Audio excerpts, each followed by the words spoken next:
Hey everybody, it's Mark Quinn with Perfectly Snug. So glad you're tuning in. I have been in the mattress industry for over 35 years, hard to believe. And I hold patents in adjustable comfort technology, the integration of biometrics into sleep products. I've done a lot of different things, but it's not about me today. Today it's about Dr. Daniel Gartenberg. Dan, welcome to this podcast. How you doing, brother? Thank you for having me here. I'm excited to delve deep into all things sleep health. Yes, yes. And so Dr. Daniel Gartenberg, he's been in the sleep space for 15 years. He has over $3.5 million in grants from the NIH. He's also an assistant adjunct professor at Penn State.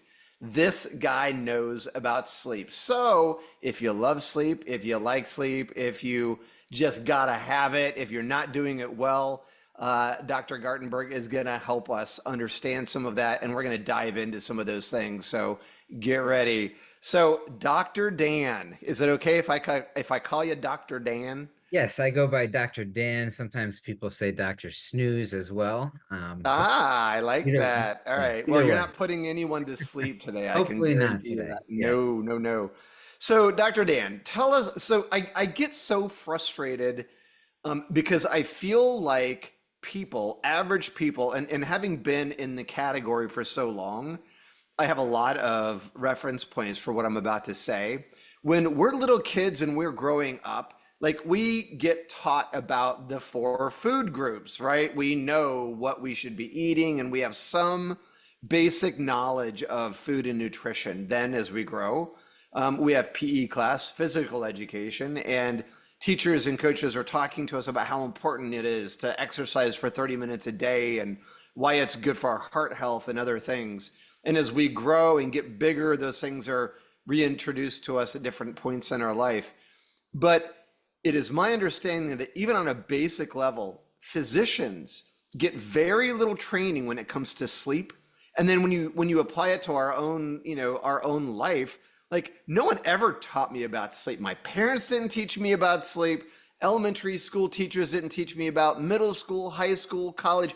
Nobody taught me anything about sleep. As a matter of fact, it is my belief that people do not have a basic understanding about sleep, stages of sleep, why it's important, what it actually does for you, how to do it better. Am I wrong here, or is that your experience as well? No, I mean, I think you're really hitting the nail on the head. I mean, when it comes to sleep, in our society in particular, I think we have a real cultural problem.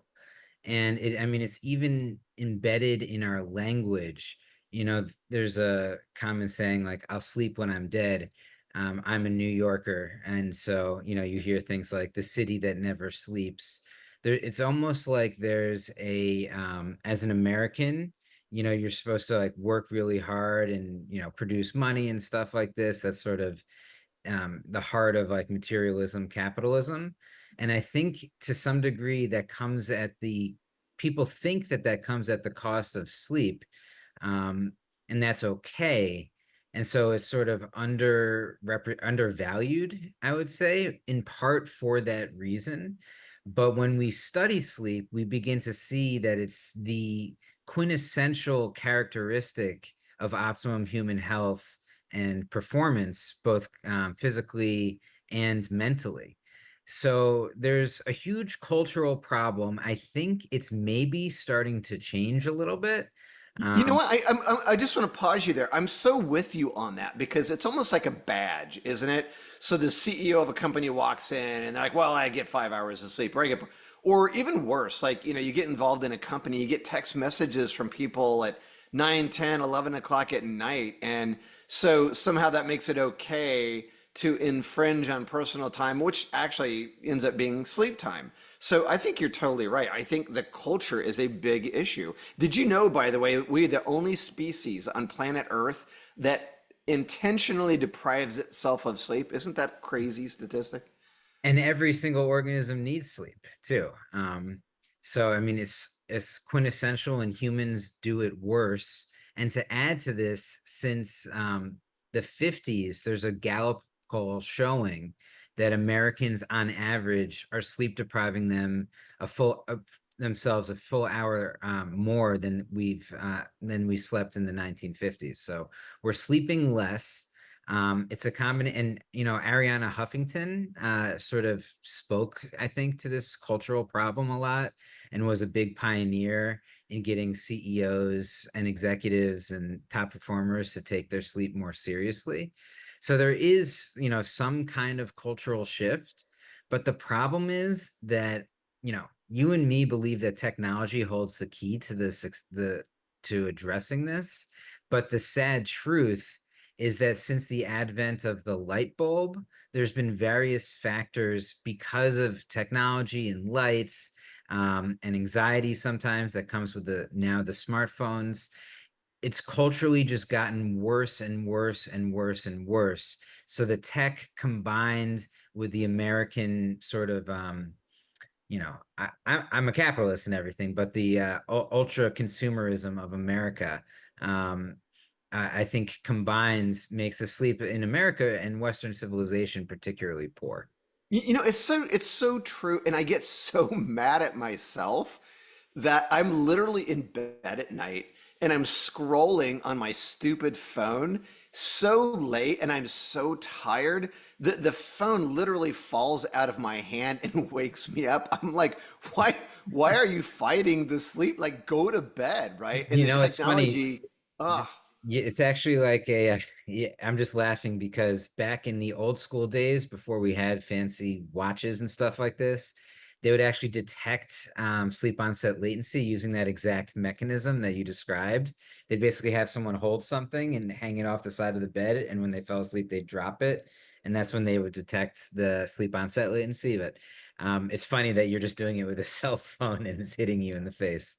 Well, yeah, and I'm gonna have to end up like replacing my phone because it keeps crashing into the floor. Oh So, man. Dan, something you said that I wanna go back to is, I used to look at sleep as the third leg of the stool, right? So you've got nutrition, really important to living an optimal life. You've got exercise, another really big thing, and then you've got sleep, the other, leg of the stool. But I have come to adjust my way of thinking there, and you alluded to it earlier, that sleep is the foundation for it all. It's not one of the legs, it is the base of everything because if you're not sleeping well, nutrition doesn't work as well for you. If you're not sleeping well, you're not going to be able to exercise in the right way. Am I looking at that correctly or not? No, I see it that way as well. And also the cool thing about sleep that always has attracted me to it is you can, first off, unlike exercise and diet, you don't have much conscious control when you're sleeping. So that's one of the negatives in a way, and I think that's partly why it's under um, represented in our minds as an important thing for our health. Like, a type A person who cares about their exercise can control that. Um, but when it comes to our sleep, it's more passive. The benefit of that is that we can basically set up our environment in a way that makes it better every single night. So, one of the key things, for example, that I did 5 years ago was 100% blackout blinds in my home. I spent the time to do that. It's actually a little bit more. I mean, there's like these kind of hokey solutions that don't look great. My wife wouldn't go for those. So sometimes you have to like spend a bit of money to actually do the investment to get this stuff to work. But then once it works, that solution has been helping me 365 days a year for 5 7 years I've been doing it. So that's the cool thing about sleep is once you put in the effort, you sort of get dividends on that effort, unlike diet and exercise where you have to sort of continually stay on top of it. Um, The funny thing about that too is with diet and exercise, with diet, you have to deprive yourself of something, right? So you're not eating the food you want necessarily, or you're cutting yourself short on quantity, right? So portion size. With exercise, you got to go grind in the gym, man. You can't just, I have a gym upstairs in my house, and as much as I want it to just like work for me, I have to go up the stairs and pump the iron for it to like be effective. But with sleep, you're doing something that everybody wants to do. So if you want to be better at it, then you get to sleep. That's the pain point, which is not a pain point. It's something people aspire to. They want more sleep. So I think it's kind of a funny way of looking at that. Yeah, and something that comes up with some of my clients, I've talked to thousands of people about their sleep. Sometimes, like that type A person who's really good at the diet and exercise struggles the most when it comes to their sleep.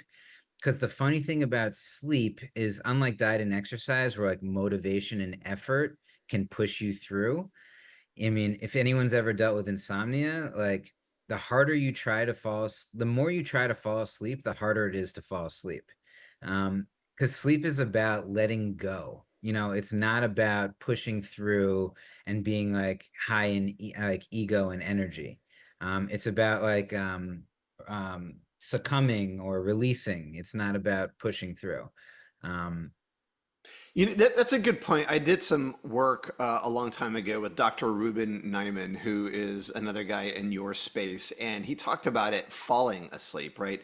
So sleep finds you, and to your point, yes, the harder you try to do it, the more elusive that is. So I love that. So Dan, Dr. Dan, talk to us about, I think people intuitively know the downside of not getting enough sleep, right? So they wake up, they're not feeling as good.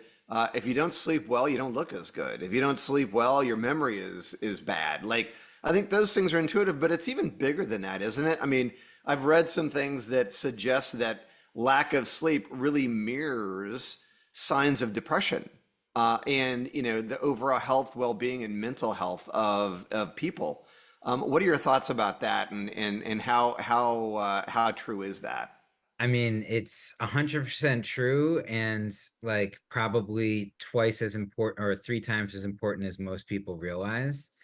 If you look at every single mental health disease, as far as I can tell, there's a relationship between, maybe there's like some weird one that isn't, but every single chronic health illness, cardiovascular disease, Alzheimer's disease, cancer, diabetes, um, has a strong relationship with sleep and many causal mechanisms where poor sleep makes those chronic diseases worse. Highly linked to depression, there's a whole relationship there. Highly linked to bipolar. I mean, if you are exposed, if you stay up a lot, it can activate a mania. Um, Actually, a lot of bright light can activate a mania too. So sleep is how we're programmed. It's almost like one of the first like evolutionary mechanisms. I mean, um, we essentially evolved from the ocean, really. And, you know, some of the bacteria went to the top and took in the sunlight. And like that's how this whole thing started, the circadian rhythm, which is essential. It's just one of the main components of sleep. So it's really ingrained in literally every cell of our body, every cell. And your organisms have their own circadian rhythm. Every single organism on the planet sleeps to some degree, some in different ways. But all of these things point to how it's essential for everything. Thermoregulation, basically, keeping your cells and body at the right temperature and your brain. You'll die if you don't sleep. And some people are born with a weird condition, actually, where they don't sleep, and unfortunately, they die shortly after. Um, so, this is all things pointing to how essential this is. Um, and, sleep amount. And also recently, since the 50s, when we put electricity signals on our brain, EEG, they used to think that, sleep is the cousin of death, is a saying. And it used to be more like your brain isn't active when you're sleeping. But actually, that's almost the furthest thing from the truth. When you're in REM sleep, your brain is super active. When you're in deep sleep, this is when we're down regulating our synapses and making sense of which helps us to remember things and ingrain them in our long-term personalities. So much is happening with cognition and learning, emotional processing during sleep. Um, it's just so key, so key. So let's talk about the biggest culprits when it comes to not getting sleep. So Dan, Dr. Dan, what are the biggest sleep disruptors that you think are out there causing people to not sleep as well as they should be? Yeah, so I mean, the first one I think is like just a knowledge education thing, which we were sort of hitting on before. Like you were saying, like 30 minutes of exercise a day is like a known thing. But is it really as known that people really need 7 to 9 hours adults need 7 to 9 hours of sleep every night? And that, teenagers and younger children need quite more than that. Like teenagers need more like 9 to 10. um like starting there with like how much is actually needed, and what does that actually mean? So when I say 7 to 9 hours, I don't mean time in bed. I mean actually time sleeping, because most people, if you're a healthy sleeper, you're not spending 100% of your time in bed asleep. If that's the case, there's a high likelihood you're sleep depriving yourself. Usually someone who's a healthy sleeper spends more like 90, 95% of your time in bed asleep. And it's also very normal to have these brief awakenings. If you wake up for um, 2 minutes or less, you're going to be totally amnesic to it. So having some of that basic knowledge, I think, is important to contextualize everything and get your mind right, to address the disruptors. Okay. But to your question, what are the main sleep disruptors? So this is a big question. Um, so one of the main things is we get so much dopamine. We're like a dopamine addicted society. There's so much stimulation from social media. Like our mind is constantly like, I mean, we're old enough to remember life before smartphones, thankfully. I'm sort of the generation where it's turned on. So I remember distinctly, having no phone in my pocket when I was, 13 years old and stuff like this, and, walking over to my friend's house. And, this new generation, it's just like constant bombardment of information. And I think it creates a racing mind, and this racing mind issue, your prefrontal cortex warms up, essentially, when your mind is actually racing more. Um, so that's why, temperature is a big factor. There's other things that we'll talk about too, but the mechanism whereby temperature plays a role, your brain is literally heating up when it's having anxiety and racing thoughts, which is a huge issue. Probably around 30 million to 60 million people have insomnia. Basically, 60 million have periodic insomnia, and about 30 million have chronic insomnia. Um, and so, actually, one of the famous researcher, who first investigated a solution for this with temperature, this guy Eric Nofzinger. He's well known in the research community. He was at University of Pittsburgh. He was actually the first temperature solution on the market that I'm aware of, or one of the first. Are you familiar with the ebb? I know you're pretty deep this, in the space. So, the ebb. Do you know what it is? Vaguely. Yeah, yeah. So it's basically it's you can't buy it anymore. It was a little bit too I guess clunky, I would say. Um, but it's basically a thing you put on your head to cool your head. And there was a great deal of evidence showing that this helped you fall asleep because it reduced the temperature of your prefrontal cortex. And that whole thing is quite complicated, and we'll delve more deeply into it. Dr. Dan, isn't there also something you can wear on your wrist that kind of does the same type of thing? Yeah, there is something on the wrist too, and this whole relationship between core and limbs is really important for what helps people fall asleep when it comes to temperature. Um, and obviously the perfectly snug topper, which we're both a big fan of, I think is the perfect solution for this. But when you're just thinking about it, it's a little bit more complicated than people realize because there's the ambient room temperature, which it's recommended to be quite cold, typically, like 64 to 70 degrees.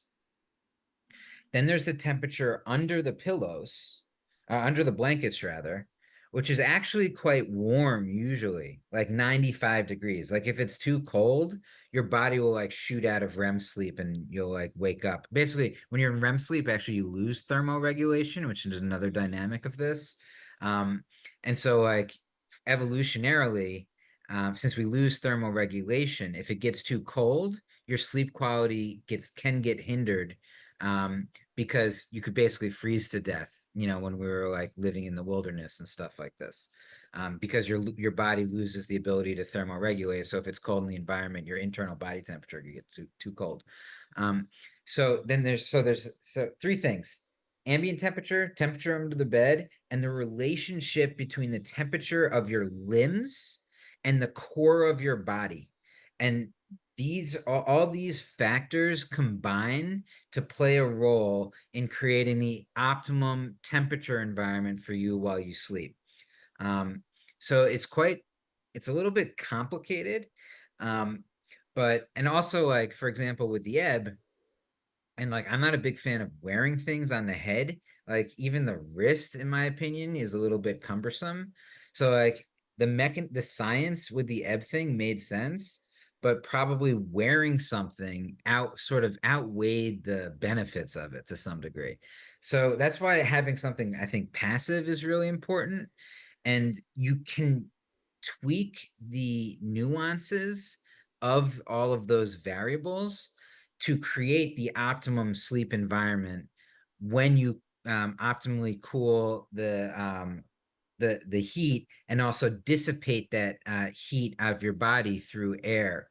And so basically the suggestion, and we're sort of going down into a rabbit hole on this, um, is and also this is related to how baths can help. So one of my hacks is if you're having problems falling asleep, there's this counterintuitive thing.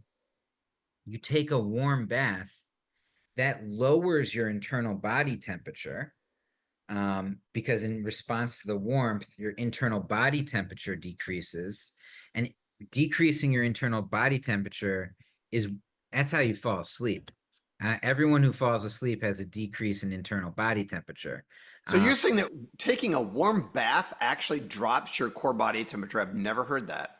No, yeah, that's correct. And that's why the Wow. other thing, there's this other famous researcher, her name is, I think, like Wars Justice. Someone can look this up if they're interested, was one of the first people to show that wearing socks actually helps because of how this air how the limbs to the core dissipate. Okay, so tell me then, okay, if you're saying a hot bath, my wife takes hot baths. And so now I get maybe why it's helping. I mean, it's relaxing, number one. But okay, so take a hot bath, but what is the optimal way to sleep? Hit us with that. Yeah, so basically the optimum way to sleep, I'd say, is keep it cool with something like the perfectly snug topper. And, I also like it because it's an air-based thing that dissipates the temperature. And actually wear socks. So you have this differential between your core body temperature and your limbs. So you're like, it's a cool environment. Also keep it like 64 to 70 degrees. So it's like a cool environment, like cool under the bed, snuggle up with plenty of blankets so you're warm enough. You're also warm enough because you're wearing the socks. And that's creating the perfect dynamics for your body to actually reduce internal body temperature and fall asleep. You know, it's interesting because the founders of Perfectly Snug built a foot warmer function into the topper. Oh, I So had no now I idea. understand what's that? I didn't know that. Yeah, and so now, well, now you can tell your wife, who I know also loves the topper, that there is a foot warmer function.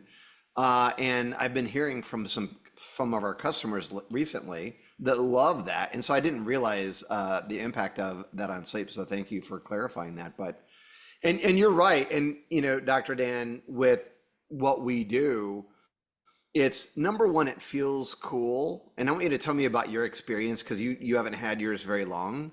And I want you to tell me about your experience being a sleep expert before you had it and now that you do have it.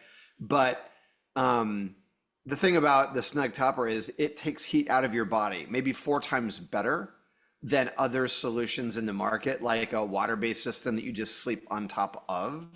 It doesn't remove heat from your body, the Snug Topper, because of air not just cools you down, but it actually removes the heat out of your body. Yeah, and I think that that's essential. So, I mean, here's the thing. It's a lot easier to get warmer. So it's so if your environment is hot, it's easy you can't really do much about it. You can't it's hard to get cooler once the environment is warm. But when the environment is cool, you have something in your arsenal to adjust, which is blankets, basically.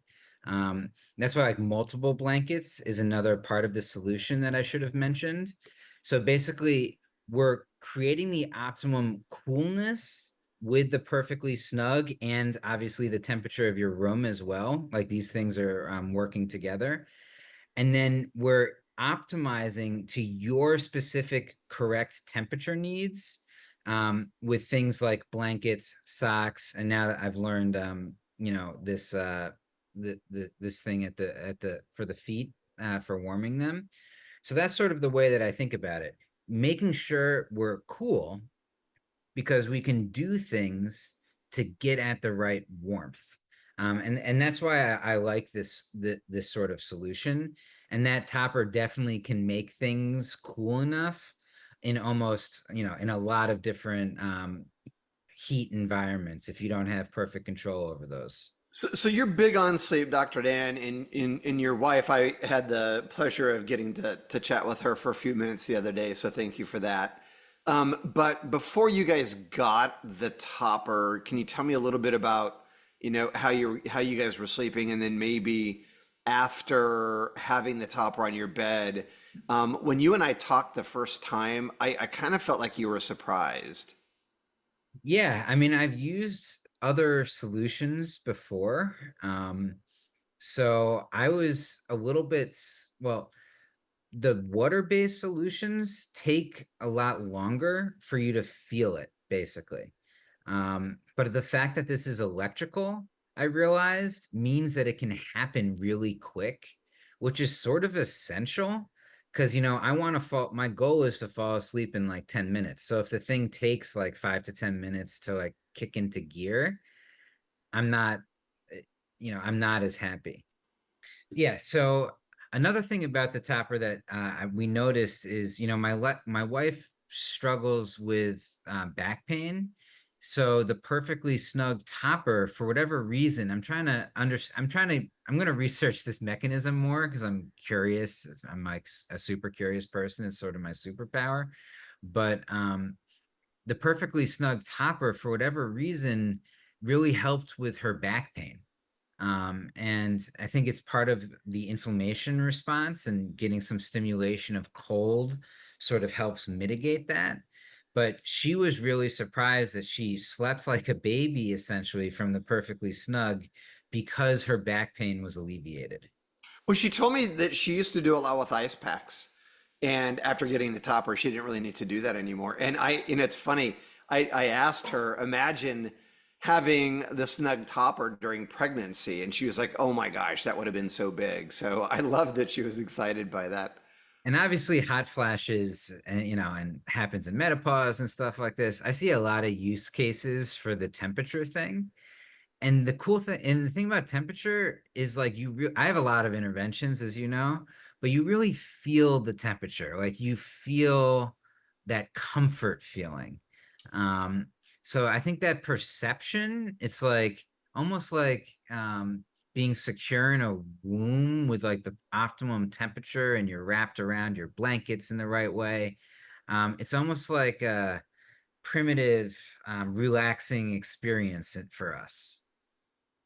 I love that. You know, it is. I've done some research, and sleeping at cooler temperatures is proven to improve REM sleep. That really important phase of your sleep cycle that is what does all the regeneration and restoring your mind and body, and that's the real productive phase of sleep. Is that what you understand as well? Yeah, slightly different. I mean, first off, I would say both REM and deep sleep are good, but there's also a little misnomer that like light sleep isn't good. Like light sleep is also good. A lot of the thing is like get enough sleep. The thing, and I agree with you that the cold can help get more deep sleep and REM.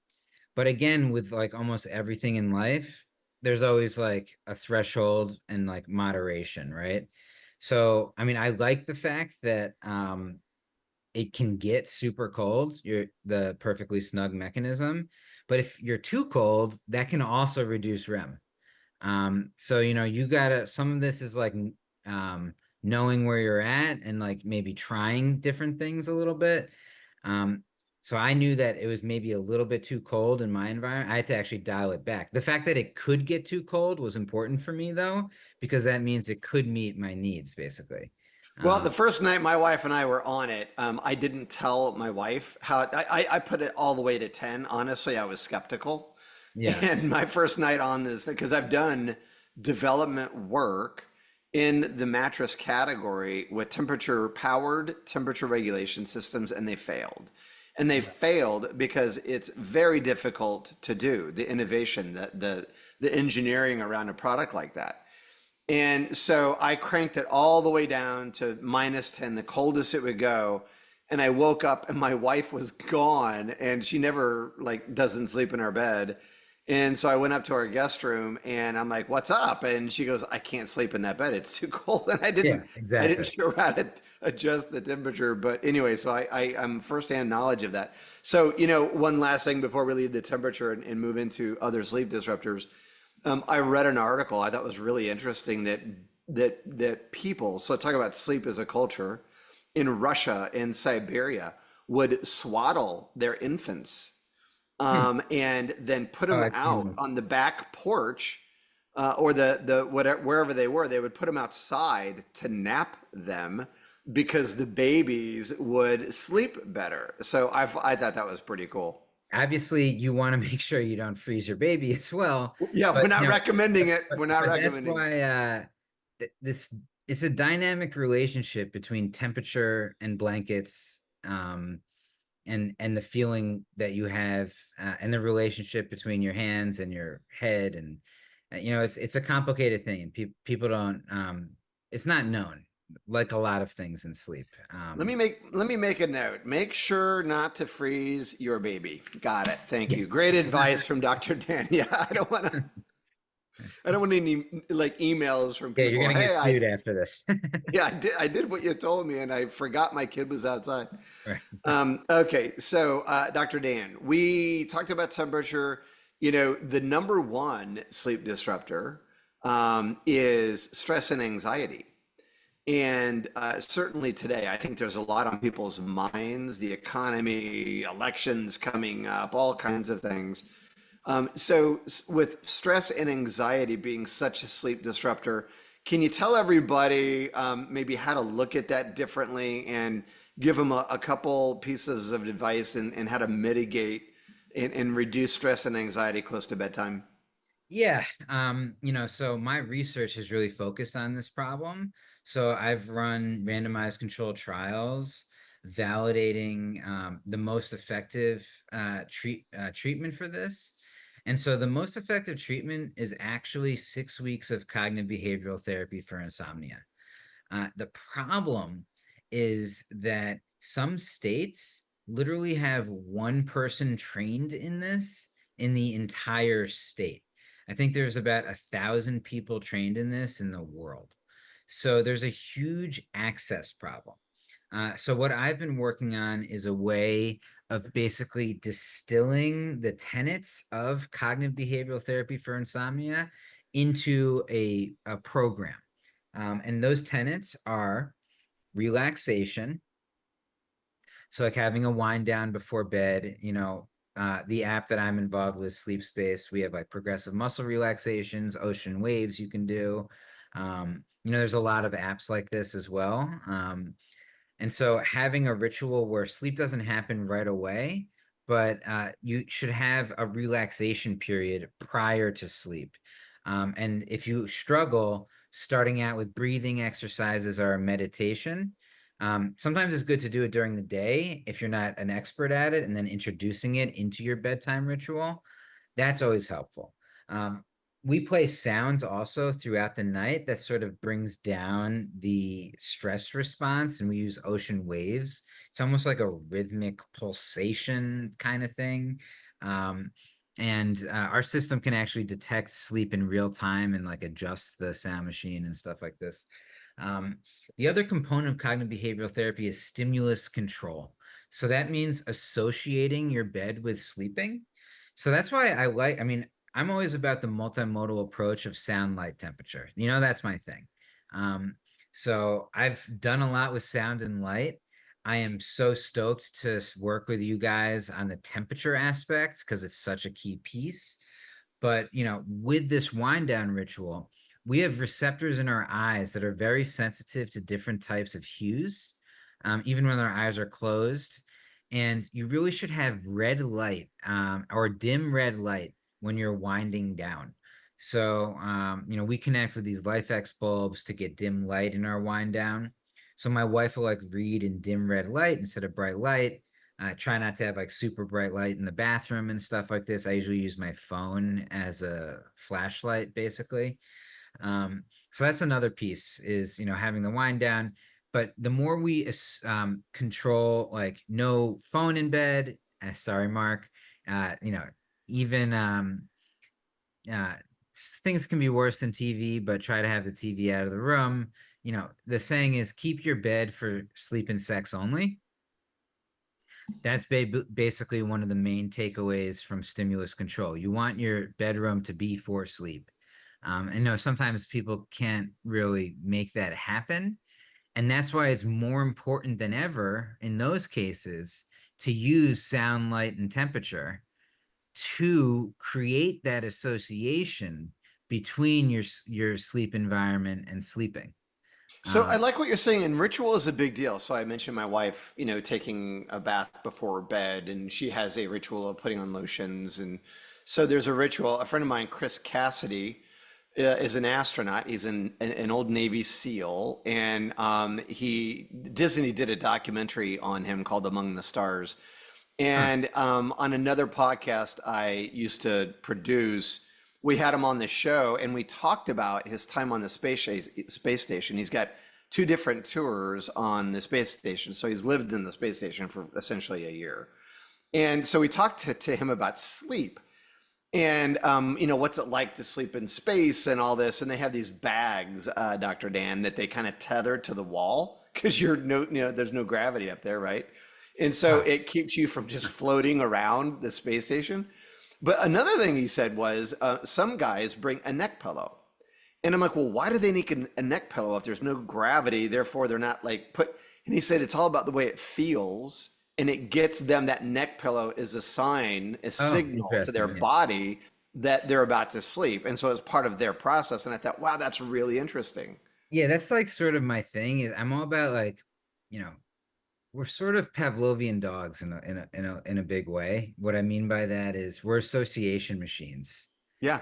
Um, so I'm all about how do we amplify these associations to help you fall asleep faster and stay asleep and get a deeper night of sleep for that matter. I know people that keep a journal by their bed. So part of it is like your brain is so full of junk from the day and stress and, things you got to do today and things that you did and said or shouldn't have said or forgot And then tomorrow, man, it's all going to start over again tomorrow. We got a list of things we have to accomplish. So the idea was to get that stuff out of your head, write it down on a piece of paper, shut the book, put it in a drawer, and just let it be done for the day, and get it out of your head, and just say Exactly. to yourself, okay, it'll keep till tomorrow, go to bed. So that's one of, you're actually hitting on another aspect of the cognitive behavioral therapy for insomnia. That's part of like the cognitive training aspect. They'll like say like everything you have to do or every thought and like rank them. They have like all these like paper guides basically. And that's actually a part of the system within the sleep space app that we made. The other components are so cognitive training, which is like thinking differently about sleep and your thoughts and stuff like that. Obviously, sleep hygiene, which is like the basic things of like not taking stimulants and stuff close to bed or drinking alcohol and stuff like this. Um, and then the other one, it's a little bit counterintuitive to some folks. Um, Oftentimes, and this is only speaking to people that really struggle with falling asleep and staying asleep. And obviously, if you have insomnia, you should speak to your doctor about this. But slightly not spending too much time in bed for a severe someone that has severe insomnia, and they see a doctor. Oftentimes, the doctor will pretty can significantly restrict the time in bed. It's always there's a little danger in that, obviously, because sometimes you can be too tired the next day. But just think about it like this. Oftentimes, if you're an insomniac, you think, oh my God, I only sleep 5 hours or 4 hours. I need to spend, and so I'm only sleeping like 50% of the time in bed. I need to spend 10 hours in bed to get the sleep that I need. I understand that thought. I understand why you might have that thought, but it's actually the exact opposite. Because what you want to do is you want to go to bed when you're tired. That way, because oftentimes if you don't do that, your mind starts racing and then you're off into another pattern. That's why also if you're doing that for more than 15, 20 minutes, you should get out, leave the bedroom and then come back. Um, so if you're in bed too long, you're not going to bed when tired. We want to build up your homeostatic sleep drive. If you have, and this is only, I'm speaking to the insomniac right now. So those are the main components that are proven. And then layering on these other modalities with the sound, light, and temperature, and possibly a super safe supplement. I don't know if you know, I work for this other company, MD Bio Wellness, that uses GABA. Um, and it's a pretty safe profile. And some in some cases melatonin can be appropriate as So what well. is GABA though? What is that? So GABA is actually the most common inhibitory neurotransmitter. um, Which so means for a dummy like me. so basically when your mind is racing, you probably don't have enough GABA helps the mind stop racing because it inhibits your neural synapses a little bit in a good Okay. way. um, So is it a natural supplement? Is it It's a is natural it supplement. pharmaceutical? It's a It's not natural pharma. supplement. Yeah, yeah. Okay.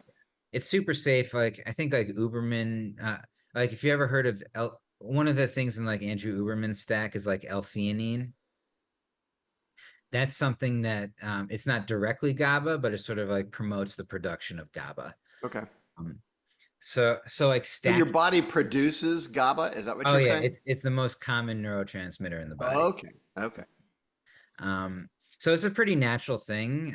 Like there's a place for melatonin, but there's some thought that maybe taking it every single night could uh, impact your endogenous production in some way, which Now, might, are we talking about GABA or melatonin? I'm saying melatonin. Well, I've heard that actually, and I think people take melatonin the wrong way from the research that I've done. It's not something you want to take every night. Is that Yeah, correct? it's not really meant for that. Yeah. Also, It's more there's an about, issue with the dosage. It's easy to do too much and then you're groggy the next day. And some of the dosages on these things are a little ridiculous. Like, I probably, for most cases, there's like certain jet lag and shift work things that is like super, it really makes sense for. But definitely on a regular basis, I wouldn't take more than 3 milligrams. maybe 300 micrograms could be appropriate. That's a very small dose. But generally, that's my thought on. I'm not sure, honestly. I mean, I'm a type of person where, as a scientist, I'll get new data and I'll shift my opinion. But the way that I'm reading the literature right now is it's just there's some evidence that um, it could impact your endogenous production to some way and in some way. And I'm all about a super safe profile for these interventions. Like obviously, like I'm actually not a huge supplement fan at all. But I think if something has a really good safety profile and there's, studies to back it, it could help push someone into that relaxing state even more. I probably shouldn't say this, but also the placebo effect is super large. I don't want to hinder anyone's placebo effect. But if something is safe and has a high safety profile, you can sort of riff off of all of these things. Um, and also, works to some degree and combine it with the behavioral interventions with the sound, light, temperature, and you have a knockout solution for sleep problems. Cool. And one last disruptor I want to ask you about, and then I want to get in this show with some conversation around sleep technology because I think there are some really cool tools out there. But the last one is caffeine. Like it is shocking to me, right? So as a society, we'll spend billions and billions and billions of dollars on sleep meds, over the counter, Advil, Tylenol PMs, all those different things. And then we'll drug ourselves when we wake up with like copious amounts of caffeine. And we're just like throwing down. Now, I mean, you think about the energy drink category, it didn't even Yeah. exist like maybe 5 years ago or however long, right? But we're just like, we're consuming all this caffeine. And I don't think people understand that there's a half life with caffeine. And this is my understanding, so correct me if I'm wrong, but if you drink caffeine past like 3 or 4 p.m., then you're not going to get great sleep if you're going to bed like around 10. Right. Because even though you say, like my wife used to say, well, I can have a cup of coffee with dinner and then Right. go to bed and I can go to right to sleep. But the reality is that you're not getting that good REM deep sleep that regenerates you for the next day. Is that accurate? 100%, 100%. My Ah, father-in-law, he was doing a ritual of espresso after dinner. I'm like, what are you doing? And he's like, I fall asleep fine because he has, and this is another thing. If you fall asleep really quick, it's probably a sign that you have some kind of deprivation going on. Um, so you actually should take a little bit of time, a little bit like 5 to 10 minutes to fall asleep. He's like, I fall asleep fine, but I'm saying to him, but your quality is really probably being impacted and you have no idea. And that's the tough thing about sleep is you oftentimes you don't know. And I would be remiss to have this conversation without mentioning sleep apnea, um, which is in my mind probably the second biggest disruptor, if not the first biggest disruptor. Um, and so it's many people are carrying around the machines and things today. And I don't know what it is, Dr. Dan, but so many people I know that struggle and they kind of have this sense that they may have apnea. I don't know why. Nobody wants to go get it diagnosed because nobody wants to have the Darth Vader mask on sleeping at night. So talk a little bit about that and maybe how people should be thinking yeah. about that differently. But sorry, I went on a whole garden path here. To answer your first question on the caffeine, yes, I'm actually pretty pro caffeine. Um, I think it's good in the sense of you want to be active and alert during the day. You want to get outside. You want to be as alert as possible. You want to get things done, do things, expend energy. That's going to help you sleep. And caffeine is, it has antioxidants. It's a safe drug. I mean, There I you love go. it.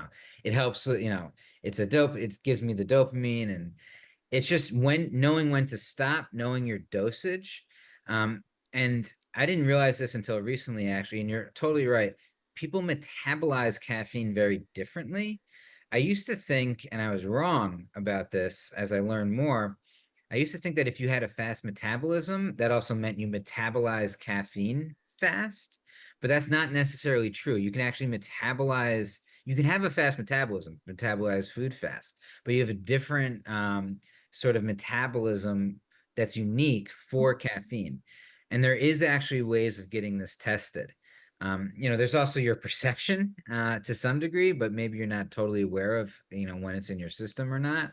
But there is a way to determine your unique half-life for consuming caffeine because it can be quite variable. Some people it's like 8 hours for the half-life, and some people it's like 4 hours. Um, so yeah, you can get that tested, by the way. So my general thing is for probably like 90% of the population, it's fine. Just stop at like two-ish.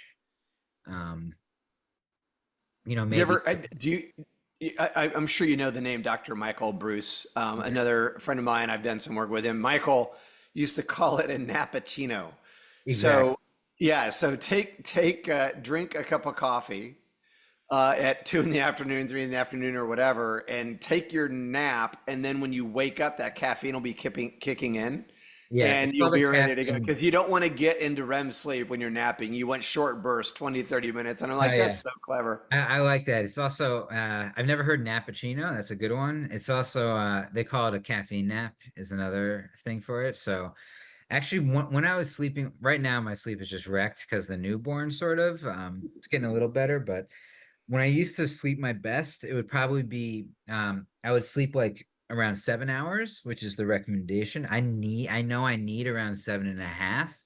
So I basically slightly sleep deprive myself and then take a nappuccino at during my afternoon dip, which is, the circadian dip is totally normal. Um, to have a little bit of a lull then, especially if you're slightly sleep deprived. And then I'd get the 7.5 that I need because it's over a 24-hour period when we evaluate sleep need. And I do it through this 20-30 minute siesta caffeine nap. So I am a fan of that strategy.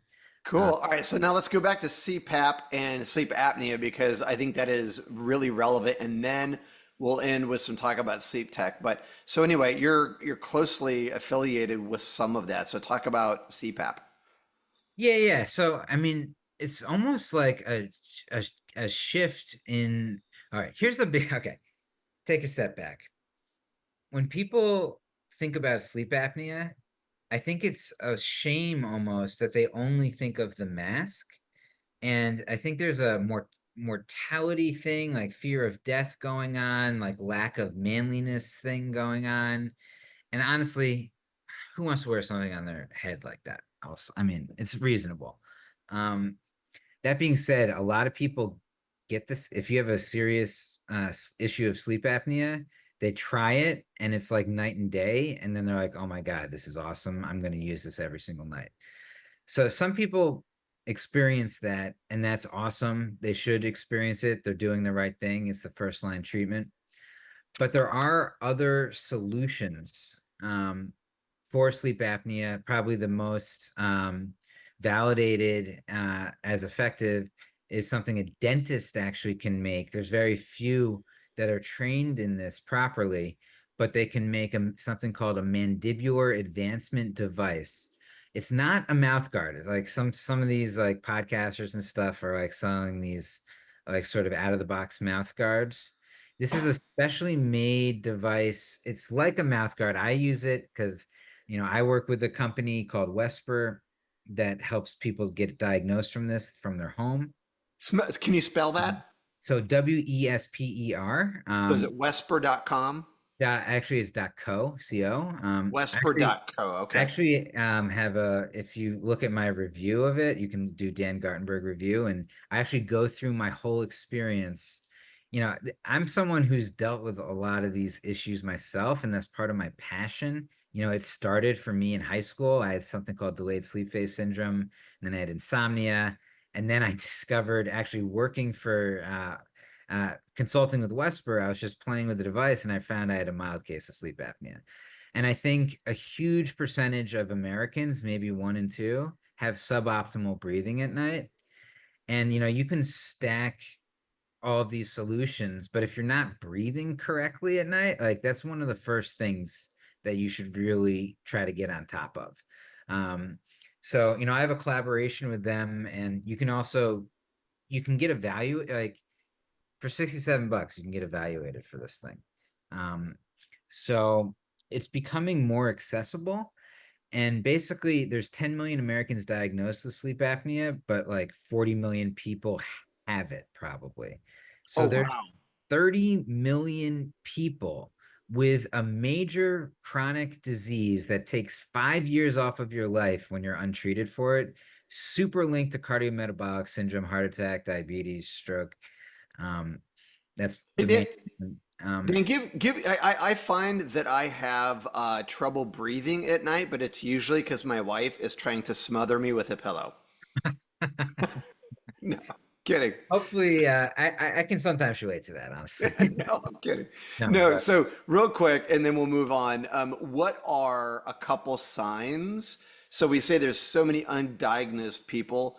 What are a couple signs that people can look for that well, yep, that's me. I should probably go and take yeah. that test. Yeah, so the main symptoms, I'm going to try to get them all. Obviously, being overweight, even like for me, it's like 10, 15 pounds. Like it tracks to weight pretty and cardiometabolic stuff pretty well. Um, Grinding teeth, actually. Dentists can see that sometimes. Sometimes you have the sensation of like gasping in the middle of the night. Obviously, snoring, but you can snore and not have sleep apnea too. Like there's other reasons like deviated septum and allergies and stuff like this. Actually, making sure that you have no dust mites in your bed is another small hack that I'll throw out How there. do you do that? They have they have special like bedding, and I actually have it over top of the perfectly snug. So I have like the perfectly snug wrapped in this hypoallergenic thing that because New York is wrought with bed bugs. Pure Care, shout out to Pure Care, purecare.com. They've got some really cool mattress protection systems, exactly Exactly. like what you're Yeah. talking about. Yeah. Yeah. So that's like another angle, yet another angle. But so grinding teeth, actually acid reflux, and that was one of the symptoms that I had, is related. Um, Man, I never knew that. I grind my teeth. I have a device. I wear a mouth guard. I had no idea that it could be a symptom of sleep yeah. apnea. That'll be Also something I have to look fatigue at. during the day after, like if you're getting like 7, 9 hours, but still tired during the day, it's a sign of poor sleep quality. And the most common, as I mentioned, reason for that is poor breathing at night. Cool. All right. So moving on. Final topic for us to talk about is technology. So we talked earlier in the show that technology could be a really bad thing, especially if you're me just scrolling on a phone. But technology can be a good thing. Years ago, I think it was 2008, I was working with Leggett and Platt, and one of our engineers brought us a pesial sensor, which was actually for identifying military troop movement. And we turned that into a biometric detection system so that we could get readings on, okay, what does this vibration look like? That's snoring. This one is in and out of bed. This algorithm, and so we identified all these things because the reality was, and this wasn't long ago, when you say I am overweight or maybe I'm not eating the right food, there's a quantitative measure for both of those, right? So a scale, you can step on it and it'll say, "Hey man, you're too heavy." Or with food, it could be blood work that's showing different things in your system. But with sleep, there was never any quantitative measure of how well people were sleeping, and now there is. So that's a good thing about technology. And now there's all kinds of devices and ways to track and measure your sleep. So talk about that. You even have a product in that space. Tell us a little bit about the evolution and how technology is actually helping us these days. Yeah, I mean, and part of the thing is we've had a lot of these trackers for quite some time now.